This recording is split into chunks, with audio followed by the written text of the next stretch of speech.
ബിസ്മില്ലാ അൽഹംദുലില്ലാ അൽഹംദുലില്ലാ റബ്ബിൽ ആലമീൻ അല്ലാഹുമ്മ സ്വല്ലി അലാ മുഹമ്മദിൻ വഅലാ ആലി മുഹമ്മദിൻ കമാ സ്വല്ലൈത അലാ ഇബ്രാഹിം വഅലാ ആലി ഇബ്രാഹിം ഇന്നക ഹമീദും മജീദ്.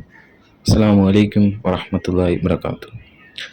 സഹോദരി സഹോദരന്മാരെ, ഞാനിന്ന് വന്നിട്ടുള്ളത് പബ്ലിക് ഒപ്പീനിയൻ ടീം, നമുക്കറിയാം പൊതു അഭിപ്രായങ്ങൾ എടുക്കുന്ന ചില ചാനലുകൾ നമ്മുടെ നാട്ടിൽ ഇപ്പോഴുണ്ട്. അവരുടെ പല ചോദ്യങ്ങളും പല ദ്വയാർത്ഥങ്ങൾ വരുന്ന രീതിയിലുള്ള ചോദ്യങ്ങളും അതേപോലെയുള്ള പല രീതിയിലുള്ള ചോദ്യങ്ങൾ ആളുകൾ ഏത് രീതിയിൽ അതിനെ സമീപിക്കുന്നു എന്നുള്ളത് അറിയാൻ വേണ്ടി എന്ന് തന്നെ നമുക്ക് മനസ്സിലാക്കാൻ കഴിയും. പല സ്ഥലത്തു നിന്നും ആളുകൾ ഇവരെ ഓടിച്ചിട്ട് വിട്ടിട്ടുമുണ്ട്.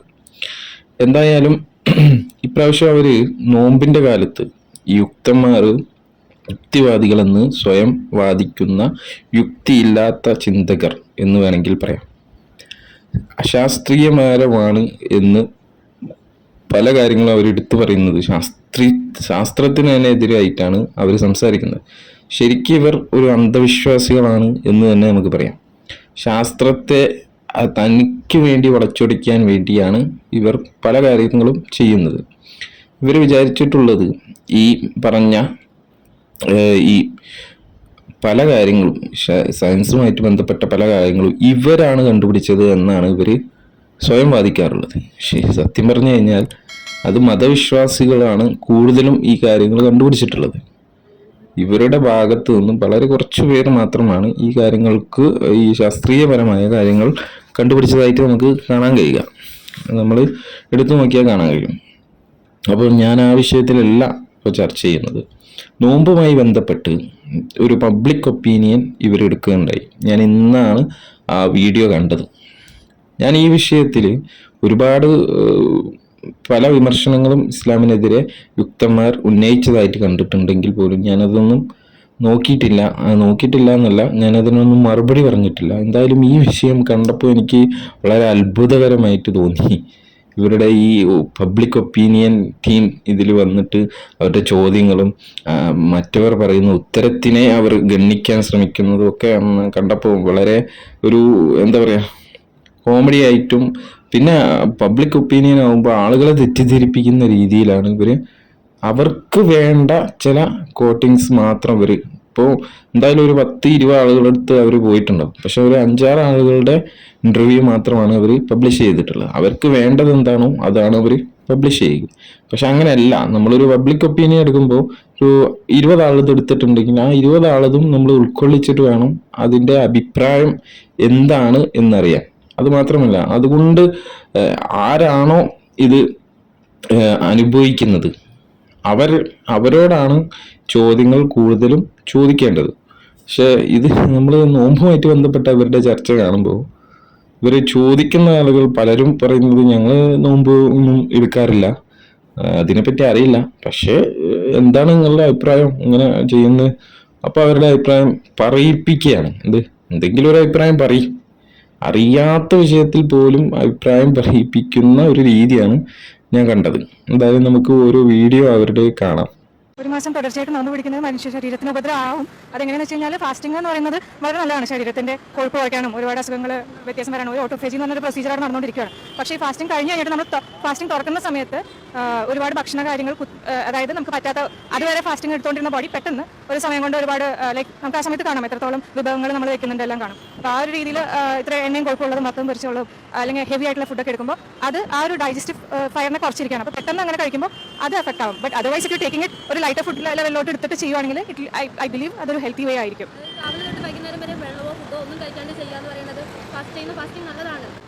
വെള്ളം കഴിക്കണം എന്നാണ് ഞാൻ പറയാം. പക്ഷേ ഫുഡ് കഴിക്കാതിരിക്കുന്നത് കൊണ്ട് ഇപ്പോൾ ഇന്റർമീഡിയറ്റ് ഫാസ്റ്റിംഗ് ആണെങ്കിലും ഈവൻ ഇഫ് നാച്ചുറോപ്പതി ആണെങ്കിലും വേറെ രീതിയിലുള്ള ആയുർവേദത്തിലുള്ള ഒരു ഫാസ്റ്റിംഗ് ഉണ്ട്. അപ്പോൾ അത് അങ്ങനെയുള്ള എല്ലാ ഫാസ്റ്റിംഗ് എടുക്കുമ്പോഴും ബോഡിക്ക് അതുകൊണ്ട് ഇംപ്രൂവ്മെന്റും വേറെ ഹെൽത്ത് ബെനിഫിറ്റ്സും കിട്ടുന്നുണ്ട്. പക്ഷേ അത് കഴിഞ്ഞ് ഫാസ്റ്റ് ബ്രേക്ക് ചെയ്യുന്ന രീതിയാണ് നമ്മൾ മാറ്റുന്നത്. അപ്പോൾ ഒന്നാമത്തെ അഭിപ്രായം നമ്മൾ കേട്ടു. അതിൽ അവർ നെഗറ്റീവും പറയുന്നുണ്ട്, പോസിറ്റീവും പറയുന്നുണ്ട്. അതിൽ പറഞ്ഞതിൽ ഞാൻ ഏകദേശം യോജിക്കുന്നുണ്ട്. കാരണം അവർ പറയുന്നത് എന്താണെന്ന് വെച്ചാൽ, ഇപ്പം ഫാസ്റ്റിങ് ഹെൽത്തി നല്ലതാണ്, പക്ഷെ അത് നോമ്പ് ഒഴിവാക്കുന്ന സമയത്ത്, അതായത് ഭക്ഷണം കഴിക്കുന്ന സമയത്ത് എന്ത് ചെയ്യണം, വാരി വലിച്ച് കഴിക്കാൻ പാടില്ല. അതുപോലെ എണ്ണക്കടികൾ അതൊക്കെ ഒഴിവാക്കുന്നതാണ് നല്ലത്. കുറച്ച് ലൈറ്റായിട്ടുള്ള ഭക്ഷണങ്ങൾ കഴിക്കാം. അതിൽ പ്രശ്നങ്ങളൊന്നുമില്ല, ആരോഗ്യപരമായിട്ട് നല്ലതാണ് എന്നാണ് അവർ പറയുന്നത്. പക്ഷെ ഇവർ ചോദിക്കുന്നത് വീണ്ടും അപ്പം ഇതിപ്പോൾ നല്ലതാണല്ലോ പറഞ്ഞേ, ഇനിയിപ്പോൾ എന്താ ചെയ്യുക? അപ്പം അടുത്ത ചോദ്യം, വെള്ളമൊക്കെ ഒഴിവാക്കിയിട്ടാണല്ലോ, അതിനിപ്പോൾ എന്താ? വെള്ളം ഒഴിവാക്കണ്ടെന്നാണ്, പക്ഷേ നല്ലതാണ് എന്നാണ് അവർ പറയുന്നത്. അപ്പം നമുക്ക് ഈ ഫാസ്റ്റിങ്ങിനെ പറ്റിയിട്ട് ഒരു റിസർച്ച്, ഒരു പഠനം നടന്നതായിട്ട് ഈ രണ്ട് ഇതുമായിട്ട് ബന്ധപ്പെട്ടിട്ട്, അതായത് ഡ്രൈ ഫാസ്റ്റിംഗ്, വെള്ളമൊക്കെ ഒഴിവാക്കിയിട്ട് ഉള്ള ഫാസ്റ്റിങ് നടത്തിയിട്ട് അതിൻ്റെ ഒരു 1000 ആളുകളെ, അങ്ങനെയാണ് പഠനം നടത്തുക. ഒരു 1000 ആളുകളെ ഒരു മാസം ഇതേപോലെ ഈ ഇപ്പം നോമ്പ് അനുഷ്ഠിക്കുന്നത് പോലെ ആളുകൾ, ഇസ്ലാം മതവിശ്വാസികൾ അനുഷ്ഠിക്കുന്നത് പോലെ തന്നെ നോമ്പ് അനുഷ്ഠിപ്പിച്ചിട്ട് അവരുടെ നല്ല ആരോഗ്യമുള്ള ആളുകളെ വെച്ചിട്ട് ഈ ഒരു മാസം 1000 ആളുകളെ, അതേപോലെ 1000 ആളുകളെ എന്ത് ചെയ്യാം, ഈ ഡ്രൈ ഫാസ്റ്റിംഗ് ഒന്നും എടുക്കാതെ സാധാരണ നോർമലി ഭക്ഷണം കൊടുത്തുകൊണ്ടും, എന്നിട്ട് അവരെ ഈ ഒരു എന്താ പറയുക, അതിനെ പറ്റിയിട്ട് ഒന്ന് അവരെ ഈ പറഞ്ഞ 1000 ആളുകളെയും മറ്റേ 2000 ആളുകളെയും ഒന്ന് പരിശോധിക്കുക. അപ്പോൾ എന്താണ് അവരിൽ നിന്നുള്ള 2 മാറ്റങ്ങൾ എന്നാണ് നമ്മൾ നോക്കുക. അങ്ങനെയാണ് ഒരു പഠനം നടത്തുക. അങ്ങനെ ഒരു പഠനം നടന്നതായിട്ടോ ഒന്നും നമുക്ക് ഇല്ല, അങ്ങനെ ഒരു പഠനം നടന്നതായിട്ടില്ല.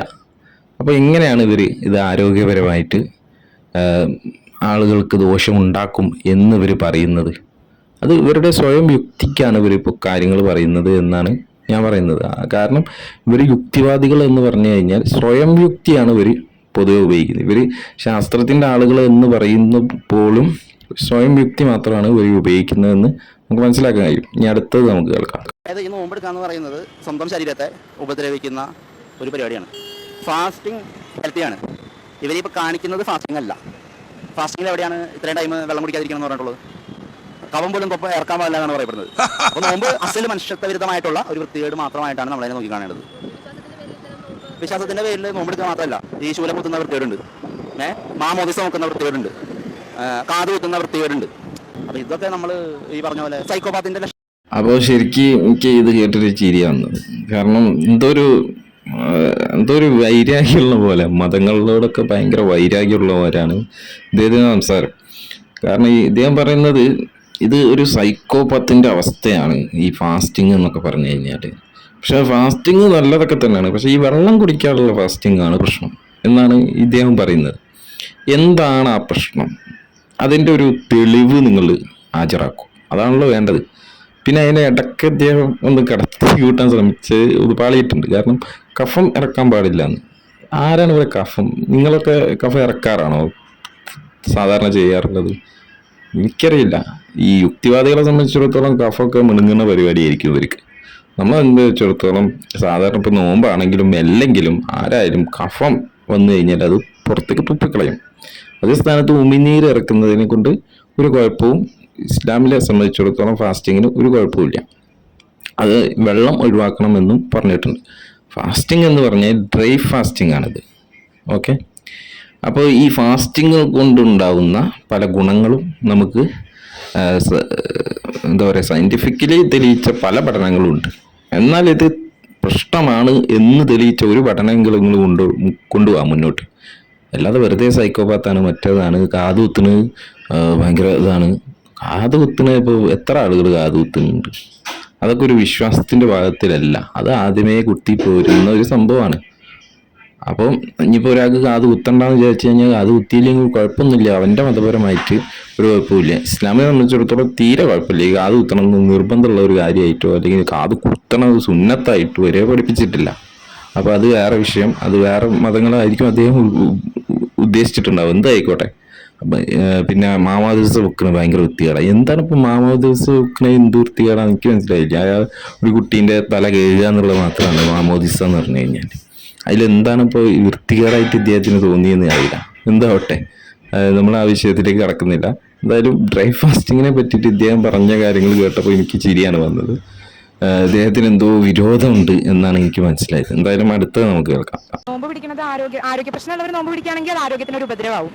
അതായത് ബേസിക്കലി എന്തെങ്കിലുമൊക്കെ ആരോഗ്യ ബുദ്ധിമുട്ടോ അങ്ങനെ കാര്യങ്ങളുണ്ട്. അല്ല ഹെൽത്തി ആണ്, ഫിറ്റ് ആണ് വെച്ചെങ്കിൽ ഫാസ്റ്റിംഗ് കുഴപ്പമില്ല, ഒരു കണക്കിന് നല്ലതാണ്. അതായത് നമ്മുടെ ശരീരത്തിൽ എപ്പോഴും ഡെയിലി അടുപ്പിച്ച് പിടിക്കുന്നതിലല്ല, അല്ലാണ്ട് ഇടയ്ക്കൊക്കെ ഫാസ്റ്റിംഗ് എടുക്കുന്നതിൽ തെറ്റില്ല.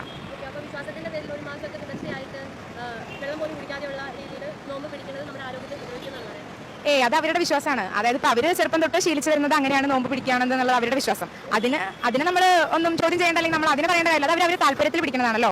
അപ്പൊ അടുത്ത മൂന്നാമത്തെ അഭിപ്രായത്തിൽ അവർ പറയുന്നത് എന്താ വെച്ചാല്, നോമ്പ് പിടിക്കുന്നതിന്റെ വലിയ പ്രശ്നങ്ങളൊന്നുമില്ല, ആരോഗ്യ പ്രശ്നങ്ങളൊന്നുമില്ല. പക്ഷെ ആരോഗ്യത്തിന് എന്തെങ്കിലും പ്രശ്നമുള്ള ആളുകൾ ഇത് പിടിക്കുമ്പോൾ വേറെ എന്തെങ്കിലും പ്രശ്നങ്ങളായിട്ട് മാറാൻ ചാൻസ് ഉണ്ട് എന്നുള്ള ഒരു അഭിപ്രായമാണ് ഈ കുട്ടി പറഞ്ഞത്.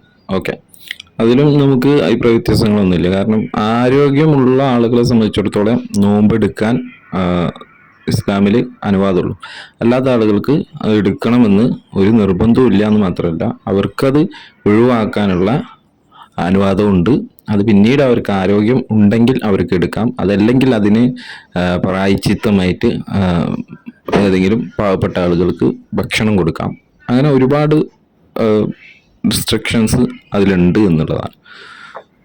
അപ്പോഴും ഇവർക്ക് ചോദിക്കാനുള്ള, ഒരു മാസം അങ്ങനെ മറ്റേ വെള്ളം കുടിക്കാതെ അത് ഇവിടെ ഒരു മാസമല്ല, കൊല്ലങ്ങളോളമായിട്ട് മാസങ്ങളിൽ കൊല്ലത്തിൽ ഒരു മാസം ഡ്രൈ ഫാസ്റ്റിംഗ് നടത്തുന്ന എത്രയോ മുസ്ലിങ്ങൾ ഇപ്പോഴും കേരളത്തിലും പുറത്തുമായിട്ട് ജീവിച്ചു പോരുന്നുണ്ട്. ഒരാൾ പോലും മരിച്ചതായിട്ടോ അല്ലെങ്കിൽ വേറെ എന്തെങ്കിലും ആരോഗ്യ പ്രശ്നം നോമ്പെടുത്തതായിട്ട് വേറെ എന്തെങ്കിലും ആരോഗ്യ പ്രശ്നങ്ങൾ വന്നതായിട്ടോ ഒരു പഠനങ്ങളും ഇവരുടെ മുന്നിൽ ഇല്ല എന്നുള്ളതാണ്. എന്തായാലും നമുക്ക് അടുത്തതിലേക്ക് ഇനി കിടക്കാം. നല്ലതായിരിക്കും, വൺസിന് ടൈം ഒരു ഡീടോക്സിഫിക്കേഷൻ ആ ഒരു പ്രോസസ്സിൽ നല്ലതായിരിക്കും. പക്ഷെ അത് കമ്പൽസറി ആവാൻ പാടില്ല. അത് ഓരോരുത്തരുടെ ഇൻഡിവിജ്വൽ അഭിപ്രായമാണ്, അതിനനുസരിച്ചായിരിക്കും. ഞാൻ പേഴ്സണലി നോമ്പെടുക്കാറില്ല, ഉമ്മി നോമ്പെടുക്കാറുണ്ട്. അപ്പോൾ ഇന്നിപ്പോൾ എടുത്തിട്ടില്ല. അപ്പോൾ നോമ്പെടുക്കുന്ന ആരോഗ്യത്തിന് അങ്ങനെ ഹെൽത്ത് ഇഷ്യൂസ് ഉള്ളവരാണെങ്കിൽ എടുക്കണ്ട. അതിപ്പോൾ എടുത്തില്ല എന്ന് പറഞ്ഞപ്പോൾ അത്ര വലിയ പ്രശ്നങ്ങളില്ലല്ലോ. നമ്മുടെ ഹെൽത്ത് അനുസരിച്ച് ചെയ്യാം. ഇപ്പോൾ ഹെൽത്തി ആയിട്ടുള്ള പേഴ്സൺ ആണെങ്കിൽ അവർ നോമ്പെടുക്കുന്നത് കൊണ്ട് പ്രശ്നമില്ല. അവർക്ക് എടുത്താലും അടുത്ത് വീടാവുന്നതാണല്ലോ. നോമ്പ് ഇപ്പോൾ ഈ സമയം എടുക്കാൻ പറ്റില്ലെങ്കിൽ വയ്യായികയാണെങ്കിൽ വയ്യായിക മാറി ശേഷം എടുത്ത് വീടാവുന്നതാണ്. അപ്പോൾ അങ്ങനെ ചെയ്യാം. സപ്പോസ് ഇപ്പോൾ ഹെൽത്ത് ഓക്കെ അല്ലെങ്കിൽ എടുക്കണ്ട, അത് അത്രേ ഉള്ളൂ. അല്ല, ഹെൽത്ത് നോക്കി. ഇവിടെ നമ്മൾ രണ്ട് അഭിപ്രായങ്ങളാണ് കേട്ടത്. പ്രത്യേകിച്ച് നമുക്ക് ഇതിൽ ചേർക്കേണ്ട ആവശ്യമില്ല. ഒരു ഹിന്ദുവാണ്, മറ്റേത് ഒരു മുസ്ലിം സ്ത്രീയാണ്. അവർ നോമ്പ് എടുക്കാറില്ല, പക്ഷെ അവരുടെ വീട്ടിലുള്ള ഉമ്മ എടുക്കാറുണ്ട്. അപ്പോൾ അവർ ഇന്നെടുത്തിട്ടില്ല, കാരണം സുഖമില്ലാതായിരിക്കാം. അപ്പോൾ സുഖമില്ലാതെ ആരോഗ്യം ഉണ്ടെങ്കിൽ എടുത്താൽ മതി. അത് ഈ പറഞ്ഞ നോമ്പ് എടുക്കാത്ത ആളാണ് ഈ പറയുന്നത്. ഇത് വീട്ടിലുള്ള ആളുകൾ നോമ്പെടുക്കുന്നുണ്ട്, പക്ഷെ ഈ ആൾ നോമ്പെടുക്കുന്നില്ല. എന്നാലും പ്രശ്നമൊന്നുമില്ല, അവരുടെ ഉമ്മയ്ക്കോ അല്ലെങ്കിൽ ബാക്കിയുള്ളവർക്കോ ഒരു കുഴപ്പമില്ല എന്നാണ് അവർ പറയുന്നത്. എന്നാലും ഇവർക്ക് ഭയങ്കര പ്രശ്നമാണ്. എന്തായാലും അടുത്തതിലേക്ക് പോകാം നമുക്ക്. എനിക്ക് തോന്നിയിട്ടുണ്ട്. കാരണം രാവിലെ മുതൽ വൈകിട്ട് വരെയും പച്ചവെള്ളം കുടിക്കാണ്ട് ഇങ്ങനെ നിൽക്കണം എന്നൊക്കെ പറയുമ്പോൾ ആരോഗ്യത്തിന് നല്ല ഹാനികരമാണ്. പിന്നെ അത് മാത്രമല്ല, അത് കഴിഞ്ഞ് പിന്നെ നല്ല ആരോഗ്യത്തിനായ ഫുഡാണല്ലോ കഴിക്കണേ, ഫ്രൂട്ട്സും കാര്യങ്ങളൊക്കെ. അപ്പം അങ്ങനെ ഇട്ട് പോകുന്നതിന് എൻ്റെ ഒരു ധാരണ. എനിക്കിതിനെപ്പറ്റി ഒരു ധാരണയില്ല.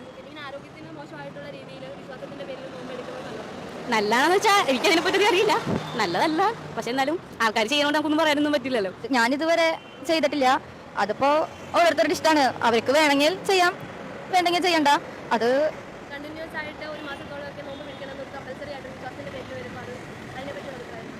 കമ്പൽസറി എന്ന് പറയുമ്പോൾ പറഞ്ഞല്ലോ, ഒരാളുടെ ഇഷ്ടമാണ്.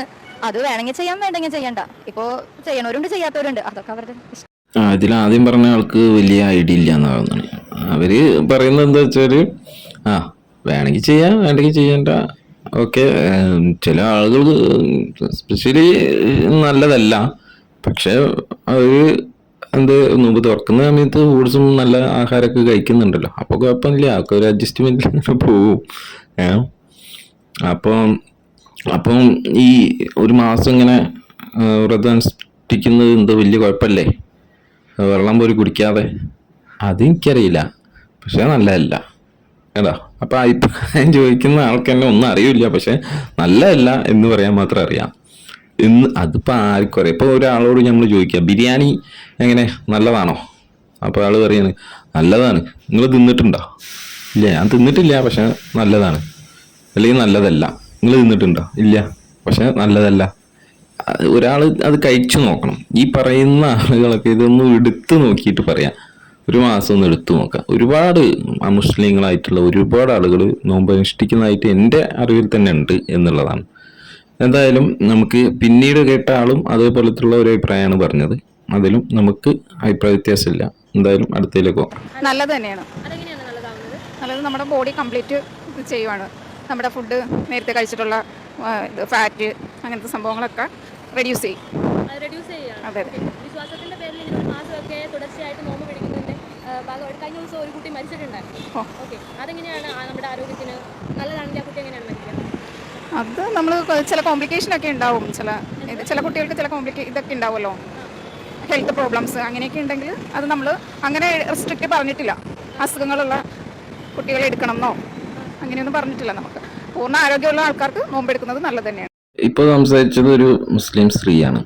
അപ്പോൾ അവരോട് അവർ ചോദിച്ചപ്പോൾ അവർ കൃത്യമായിട്ട് പറഞ്ഞു, ഇപ്പം പല ഇപ്പം കൊഴുപ്പ് കുറഞ്ഞു കിട്ടും, അതേപോലെയുള്ള കാര്യങ്ങൾ അവർ പറഞ്ഞു. അപ്പോൾ അവരുടെ ചോദ്യം മാറി. എന്താണ്? അപ്പോൾ ഒരാളിപ്പോൾ മരിച്ചല്ലോ, ഒരു പെൺകുട്ടി മരിച്ചല്ലോ, അത് നോമ്പെടുത്തിട്ടാണോ മരിച്ചത്? ഈ ചോദിക്കുന്ന ആളോടാണ് എനിക്ക് ചോദിക്കാനുള്ളത്. നോമ്പെടുത്തിട്ടാണോ ആ കുട്ടി മരിച്ചത്? എന്താണ് നിങ്ങളുടെ തെളിവ്? ആ കുട്ടിയുടെ പോസ്റ്റ്മോർട്ടം ചെയ്ത ഡോക്ടർ പറഞ്ഞോ, പരിശോധിച്ച ഡോക്ടർ പറഞ്ഞോ നിങ്ങളോട് അങ്ങനെ ഒരു റിപ്പോർട്ട് നിങ്ങൾക്ക് കൊണ്ടുവരാൻ കഴിയുമോ? എന്ത് അശാസ്ത്രീയപരമായിട്ട് എന്ത് തെളിവില്ലായ്മയാണ് നിങ്ങൾ ഈ പറയുന്നത്? തെളിവുകൾ നയിക്കട്ടെ എന്ന് പറയുന്ന യുക്തന്മാർ ഒരു തെളിവുമില്ലാത്ത കാര്യം മുന്നോട്ട് വെച്ചുകൊണ്ട് സൂഡോ സയൻസ് മുന്നോട്ട് വെച്ചുകൊണ്ടാണ് ഇവർ സംസാരിക്കുന്നതെന്ന് നമുക്ക് കൃത്യമായിട്ട് മനസ്സിലാകുന്നുണ്ട്. ആ കുട്ടി മരണത്തിന് ഏകദേശം രാവിലെ 7 മണിക്കാണ് ആ കുട്ടി കുഴഞ്ഞു വീണ് മരിക്കുന്നത്. ജലീകരണം, അതായത് വെള്ളത്തിന്റെ അംശം കുറവാണ് എന്ന് പറഞ്ഞുകൊണ്ട്. ഓക്കെ, ആ കുട്ടി നോമ്പ് എടുത്തിട്ടുണ്ട് എന്ന് വിചാരിക്കാം. എന്നാലും എപ്പോഴാണ് ആ കുട്ടി മരിക്കുന്നത്? 7 മണിക്ക് എന്ന് പറഞ്ഞു കഴിഞ്ഞാൽ രാവിലെ പുലർച്ചയ്ക്ക് 4:30-5 മണിക്ക് മുമ്പായിട്ട് ഭക്ഷണവും വെള്ളമൊക്കെ കഴിച്ച കുട്ടി ഒരു 3 മണിക്കൂറിനുള്ളിൽ 2-3 മണിക്കൂറിനുള്ളിൽ ഈ കുട്ടിയുടെ ജലം മുഴുവനായിട്ട് നഷ്ടപ്പെടുകയും അങ്ങനെ ആ കുട്ടി കുഴഞ്ഞു വീണ് മരിക്കുകയാണോ ഉണ്ടായത്? അല്ല. എന്താണ് നിങ്ങൾ പറയുന്നത്? അങ്ങനെ നോമ്പെടുത്തിട്ടാണ് മരിക്കേണ്ടതെങ്കിൽ ഏകദേശം ഒരു 3 ദിവസമെങ്കിലും വെള്ളം കുടിക്കാതിരിക്കുന്ന ഒരു വ്യക്തിയെ സംബന്ധിച്ചിടത്തോളം അവർ വെള്ളം ഇല്ലാതെ കോമ സ്റ്റേജിലേക്ക് പല ഘട്ടങ്ങളിലേക്ക് കടന്നു പോയിട്ടാണ് പിന്നീടാണ് ഈ പറഞ്ഞ ഇതിലേക്ക് കടന്നു പോവുക. അങ്ങനെയാണ് മരണപ്പെടുക. എന്നാൽ ഈ കുട്ടിയെ സംബന്ധിച്ചിടത്തോളം ഇവർ 7 മണിക്ക് രാവിലെ കോളേജിൽ പോകുന്ന സമയത്താണ് മരണം സംഭവിക്കുന്നത്. അതൊരിക്കലും ഈ പറഞ്ഞ നോമ്പെടുത്തിട്ടാണ് എന്നുള്ളത് ഒരു തെളിവുമില്ല എന്ന് മാത്രമല്ല, അവരുടെ പരിശോധിച്ച ഡോക്ടർ പോലും അങ്ങനെ പറഞ്ഞിട്ടില്ല എന്നുള്ളതാണ്. ഇത് ഇവരെ അങ്ങോട്ട് പടച്ചുണ്ടാക്കി വേറെ ഏതോ ഒരു ഫോട്ടോ വെച്ചിട്ട് പിന്നീട് ആ ആളല്ല എന്ന് വ്യക്തമായതിനു ശേഷം ഫോട്ടോ മാറ്റുന്ന സ്ഥിതി ഒക്കെയാണ് നമ്മൾ കണ്ടിട്ടുള്ളത്. അപ്പം ഈ രീതിയിൽ ഇവർ കള്ളപ്രചരണം നടത്തിക്കൊണ്ടാണ്, ഇവരുടെ പബ്ലിക് ഒപ്പീനിയനിൽ പോലും കള്ളങ്ങൾ കുത്തിക്കയറ്റിക്കൊണ്ടാണ് ആളുകളെ വഞ്ചിക്കാൻ ശ്രമിക്കുന്നത്. ഈ കേട്ട സ്ത്രീ പോലും അറിയില്ല ഈ കുട്ടി അങ്ങനെയാണ് മരണപ്പെട്ടതെന്നുള്ളത്. അപ്പം അവിടെ പറയുകയും ചെയ്തു, ആരോഗ്യ പ്രശ്നങ്ങളുള്ള ഒരു സംബന്ധിച്ചിടത്തോളം നോമ്പ് അനുഷ്ഠിക്കേണ്ടതില്ല. അത് ഖുർആനിൽ കൃത്യമായിട്ട് തന്നെ സൂറത്ത് ബഖറയിൽ കൃത്യമായിട്ട് തന്നെ ആ വിഷയം പറഞ്ഞിട്ടുമുണ്ട്. അപ്പം ഇതാണ് ഇവരുടെ പബ്ലിക് ഒപ്പീനിയൻ എന്ന് ആളുകൾക്കിടയിൽ ഒന്ന് തുറന്നു കാണിക്കുക എന്ന് മാത്രമാണ് എൻ്റെ ഉദ്ദേശം. എന്തായാലും ആളുകൾ മനസ്സിലാക്കട്ടെ നിങ്ങളുടെ ഈ വടുപത്തരവും ഈ കള്ളത്തരവും ഈ സൂഡോ സയൻസും ഒക്കെ ആളുകളിലേക്ക് പബ്ലിക് ഒപ്പീനിയൻ എന്ന പേരിൽ ഇറങ്ങിക്കൊണ്ട് ആളുകളെ വഞ്ചിച്ചുകൊണ്ട് ഈ രീതിയിൽ എത്ര കാലം നിങ്ങൾ മുന്നോട്ട് പോകും? എന്തായാലും ഞാൻ നിർത്തുകയാണ്. വാഹിർ ദവാന അൽഹംദുലില്ലാഹി റബ്ബിൽ ആലമീൻ. അസ്സലാമു അലൈക്കും വറഹ്മത്തുള്ളാഹി.